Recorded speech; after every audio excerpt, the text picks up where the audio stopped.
സുഹൃത്തുക്കളെ, ഇന്നത്തെ വി.ഡി. സതീശൻ മന്ത്രിസഭയുടെ സത്യപ്രതിജ്ഞാ ചടങ്ങിനിടെ കണ്ട രസകരമായ ചില കാഴ്ചകളെ കുറിച്ചാണ് ഞാൻ ഈ വീഡിയോയിൽ പറയുന്നത്. ഒന്നാമത്തത് വന്ദേമാതരമാണ്. വന്ദേമാതരം പൂർണ്ണമായിട്ടും ആലപിക്കുന്ന വളരെ ചുരുക്കം ചടങ്ങുകളെ കണ്ടിട്ടുള്ളൂ. അതിലൊന്നായിരുന്നു ഇന്നത്തെ ഈ സത്യപ്രതിജ്ഞാ ചടങ്ങ്. പലപ്പോഴും പല സ്ഥലങ്ങളിലും, ഇന്ത്യയുടെ പല സ്ഥലങ്ങളിലും ഇപ്പോൾ വന്ദേമാതരം കൃത്യമായിട്ട് സർക്കാർ ചടങ്ങുകളിൽ ആലപിക്കാറുണ്ട്. പക്ഷെ അത് പൂർണ്ണമായിട്ടും പലയിടത്തും ആലപിക്കാറില്ല എന്ന് തോന്നുന്നു. കേരളത്തിൽ അത് പൂർണ്ണമായിട്ടും ആലപിക്കാൻ തീരുമാനിച്ചത് തന്നെ ഇതിനെതിരെ ഈ കേരളത്തിൽ ഉയർന്നേക്കാവുന്ന എതിർപ്പിനെ മുന്നിൽ കണ്ടുകൊണ്ട് തന്നെയാണെന്നാണ് ഞാൻ മനസ്സിലാക്കുന്നത്. ഈ വടക്കേ ഇന്ത്യയിലേക്ക് പോയി കഴിഞ്ഞാൽ ഈ വന്ദേമാതരത്തിനോട് ഇവിടെ കാണുന്ന എതിർപ്പൊന്നും അവിടെയില്ല. ഇപ്പൊ ഇന്ന് ഈ സത്യപ്രതിജ്ഞാ ചടങ്ങിൽ വേദിയിലുള്ള മതേതരന്മാരുടെ മുഖത്തേക്ക് നോക്കിക്കഴിഞ്ഞാൽ നമുക്ക് കൃത്യമായിട്ട് വന്ദേമാതരം പാടുന്ന സമയത്ത് അവർക്ക് ശ്വാസം മുട്ടൽ അനുഭവപ്പെടുന്നതായിട്ട് നമുക്ക് കാണാൻ സാധിക്കും. പക്ഷേ നിങ്ങൾ ദീപാദാസ് മുൻഷിയുടെ മുഖത്തേക്ക് നോക്കിക്കഴിഞ്ഞാൽ ഈ വടക്കേ ഇന്ത്യക്കാർക്ക് ഇതിനോട് വലിയ എതിർപ്പില്ല എന്നുള്ള കാര്യം കൃത്യമായിട്ട് മനസ്സിലാക്കും. കാരണം അവരത് പൂർണ്ണമായിട്ടും അതിനൊപ്പം തന്നെ പാടുന്നുണ്ടായിരുന്നു. അപ്പൊ ഈ വന്ദേമാതരത്തിന്റെ പ്രശ്നം എന്താണെന്നുള്ള കാര്യം ഞാൻ ഇതിനു മുൻപ് ചില വീഡിയോസിൽ ഞാൻ പറഞ്ഞിട്ടുണ്ട്. അതുകൊണ്ട് തന്നെയാണ് കേരളത്തിൽ എതിർപ്പുണ്ടാവുന്നത്. ഇന്നിപ്പോ മുൻ മന്ത്രി MLA CPM-ന്റെ MLA ശ്രീ മുഹമ്മദ് റിയാസിന്റെ ഒരു ഫേസ്ബുക്ക് പോസ്റ്റും എന്റെ ശ്രദ്ധയിൽപ്പെട്ടു. അതിലും അദ്ദേഹം വന്ദേമാതരം മുഴുവനായിട്ട് ആലപിച്ചതിലെ പ്രശ്നമാണ് ചൂണ്ടിക്കാട്ടുന്നത്. വളരെ മാന്യമായിട്ട് അദ്ദേഹം എഴുതിയിട്ടുള്ള ഒരു പോസ്റ്റാണ്. പക്ഷെ അദ്ദേഹം പറയുന്നത് പൂർണ്ണമായിട്ടും അത് പാടുന്നത് ഒഴിവാക്കാമായിരുന്നു. കാരണം അത് മതേതരത്വത്തിന് എതിരാണ്. പൂർണ്ണമായും വന്ദേമാതരം പാടിയാൽ മതേതരത്വം തകർന്നു പോകും എന്നാണ് അദ്ദേഹം പറയുന്നത്. ഞാൻ ഇവിടെയാണ് ഇപ്പൊ കഴിഞ്ഞ വീഡിയോയിൽ ഞാൻ പറഞ്ഞ ഒരു കാര്യമുണ്ട്, അത് ഞാൻ വീണ്ടും ഉയർത്തുകയാണ്.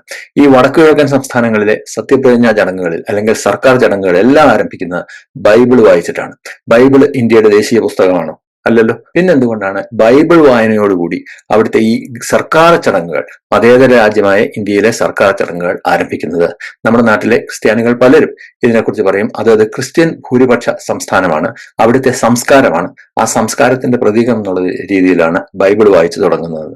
നമുക്ക് അംഗീകരിക്കാം. അങ്ങനെയാണെങ്കിൽ ഇന്ത്യ ഹിന്ദു ഭൂരിപക്ഷ രാജ്യമല്ലേ? അപ്പോൾ ഹിന്ദുക്കളുടെ സംസ്കാരം ഇവിടെ കണക്കിലെടുക്കണ്ടേ? അങ്ങനെയാവുമ്പോൾ വന്ദേമാതരമോ ഭഗവത്ഗീതയോ എന്തെങ്കിലും വായിച്ചു തുടങ്ങിക്കഴിഞ്ഞാൽ മതേതരത്വം തകരേണ്ട കാര്യമുണ്ടോ? ഒരു പാലം ഇട്ട് കഴിഞ്ഞാൽ അങ്ങോട്ടും ഇങ്ങോട്ടും വേണമെന്നാണല്ലോ. അല്ലാതെ പാലം അക്കരെ കടന്നു കഴിഞ്ഞാൽ പാലം പൊളിച്ചു കളയുന്ന പരിപാടി ശരിയല്ലല്ലോ. അപ്പോ ഈ മതേതരത്വത്തിന്റെ മാനദണ്ഡം എന്ന് പറയുന്നത് മതനിരപേക്ഷമായ കാര്യങ്ങൾ മാത്രം ഈ സത്യപ്രതിജ്ഞാ ചടങ്ങുകളിലും സർക്കാർ ചടങ്ങുകളിലും എല്ലാം നടത്തുക എന്നുള്ളതാണ് എന്നുണ്ടെങ്കിൽ ഈ വടക്കുകിഴക്കൻ സംസ്ഥാനങ്ങളിൽ എന്തുകൊണ്ട് ബൈബിൾ വായിച്ചുകൊണ്ട് സർക്കാർ ചടങ്ങുകൾ ആരംഭിക്കുന്നു? അത് അവസാനിപ്പിക്കേണ്ടതല്ലേ? അതിനെതിരെ ഒരു മതേതരന്മാരും ഒരക്ഷരം പോലും മിണ്ടുന്നില്ല. പക്ഷേ വന്ദേമാതരം വന്നു കഴിയുമ്പോൾ ഇവരെല്ലാം മതേതരത്വത്തിന്റെ പ്രശ്നം എടുത്തുയർത്തുന്നു എന്നുള്ളത് വലിയ അനീതിയാണെന്ന് ഞാൻ തുടക്കത്തിൽ തന്നെ പറയുന്നു. രണ്ടാമത്തെ രസകരമായ ഒരു കാഴ്ച കണ്ടത് രാഹുൽ ഗാന്ധിയുടെയും പ്രിയങ്ക ഗാന്ധിയുടെയും മുഖമാണ് ഈ ചടങ്ങിൽ പങ്കെടുത്തുകൊണ്ടിരിക്കുന്ന സമയത്ത്. സത്യം പറഞ്ഞു കഴിഞ്ഞാൽ എനിക്ക് ഈ രാഹുൽ ഗാന്ധിയുടെ മുഖം കണ്ടപ്പോൾ ഈ മകള് അച്ഛനമ്മമാരുടെ ഇഷ്ടമില്ലാതെ ഏതെങ്കിലും ഒരാളെ വിവാഹം കഴിക്കാൻ തീരുമാനിക്കുകയും ഒടുവിൽ ആ വിവാഹത്തിന് പങ്കെടുക്കേണ്ടി വരികയും ചെയ്യുന്ന ഒരു പിതാവിന്റെ മുഖമാണ് ഈ രാഹുൽ ഗാന്ധിയുടെ മുഖം കണ്ടപ്പോൾ എനിക്ക് ഓർമ്മ വന്നത്. അത്രമാത്രം വൈക്ലഭ്യത്തോടു കൂടിയാണ് അദ്ദേഹം അവിടെ പങ്കെടുത്തുകൊണ്ടിരുന്നത്. കുട്ടികളെല്ലാം ഒന്ന് സംസാരിക്കുകയോ ചെയ്തപ്പോൾ അദ്ദേഹം സന്തോഷം കാണിച്ചു എന്നുണ്ടെങ്കിൽ പോലും അല്ലാത്ത സമയത്ത് അദ്ദേഹത്തിന്റെ ഒരു സ്വാഭാവികമായ ഒരു ശരീരപ്രകൃതിയും അതുപോലെ തന്നെ മുഖഭാവവും കണ്ടു കഴിഞ്ഞാൽ സാധാരണ നമ്മൾ കേരളത്തിൽ കാണാറുള്ള രാഹുൽ ഗാന്ധി അല്ല ഇന്നുണ്ടായിരുന്നത് എന്നുള്ളത് നിഷ്പക്ഷമായി നോക്കുന്നവർക്ക് മനസ്സിലാവും. കയ്യിലിരുന്ന എന്തോ ഒരു വിലപ്പെട്ട സാധനം ആരോ ഭീഷണിപ്പെടുത്തി കൈവശമാക്കിയതിന്റെ അല്ലെങ്കിൽ തട്ടിയെടുത്തുകൊണ്ട് പോയതിന്റെ ഒരു ദേഷ്യം അദ്ദേഹത്തിന്റെ മുഖത്ത് എനിക്ക് ഏതായാലും അനുഭവപ്പെട്ടു. മൂന്നാമതൊരു കാഴ്ച കൂടി കാണാനിടയായി. അത് ഭാവിയിലെ വരാൻ പോകുന്ന ചില കാര്യങ്ങൾക്കുള്ള ഒരു സൂചനയാണ് എന്ന് ഞാൻ കരുതുന്നു. കേരളത്തിന്റെ മുൻ DGP രമൺ ശ്രീവാസ്തവ IPS ആ ചടങ്ങിലുണ്ടായിരുന്നു.